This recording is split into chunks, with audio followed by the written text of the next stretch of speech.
Merhabalar.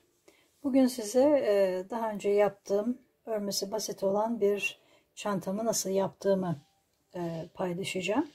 Modelimiz hepimizin yakından bildiği gibi Hanım Dilendi Bey Beğendi modeli. Burada başlangıcımız 4'er tane trabzanlı oluyor. Aralarda 2 zincir çekiyoruz.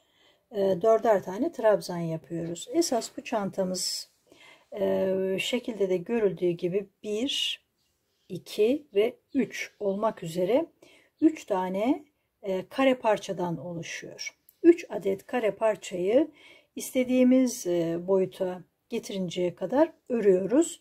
Sonra hepsini ikiye katlayıp orta köşegenlerinden ikiye katlayıp yanlardan birleştiriyoruz. Şimdi bu çantamızın ölçülerini verecek olursak, bakın şu bir tane üçgen. Şimdi bu üçgenimizi, pardon, kare. Bu karemizi ördüğümüz zaman ikiye katladığımızda bir tanesi çantamızın tabanını oluşturuyor. Bakın burada 43 santim. Yani bu büyüklük size kalmış. Bu oldukça büyük bir çanta. Gayet kullanışlı bir çanta.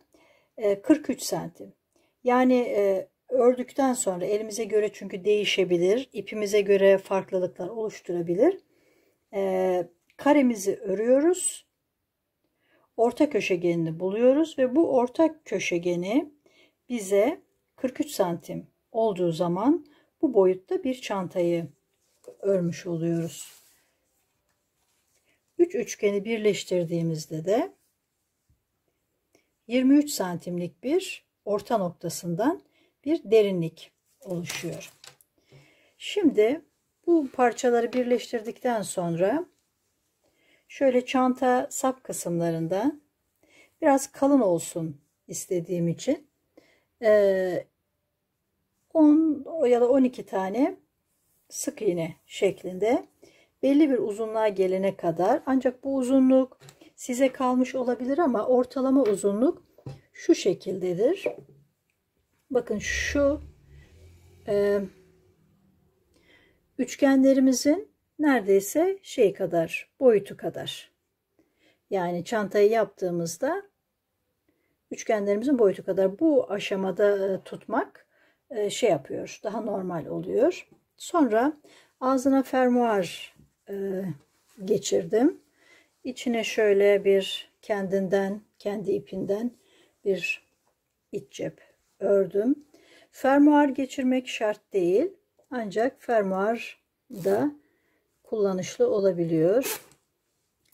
Şimdi sonra ön kısmına bu şekilde bir kapatma aparatı, fermuarlı olduğu için sadece gösterim olarak böyle bir kapatma aparatı yaptık.